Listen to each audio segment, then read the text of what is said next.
Откако генералниот секретар на СДСМ Љупчо Николовски вчера го објави и третиот пакет од 17 кандидати за градоначалници и соопшти дека преостанало да го официјализираат уште кандидатот за Кочани, станува јасно дека општина Кочани е под специјален третман.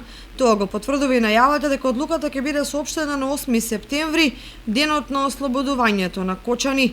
Иако во СДСМ засега не соопштуваат кој ќе биде кандидатот за Кочани, но и со ништо не најавуваат изненадување за очекување дека изборот ќе падне на актуелниот градоначалник Николчо Илиев.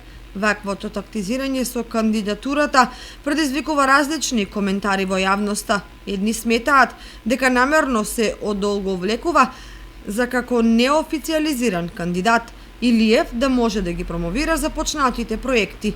Други се убедени дека се чека да заврши барем еден од многобројните започнати, а трети се на мислење дека во прашање е специјален третман на Кочани поради сериозниот против кандидат.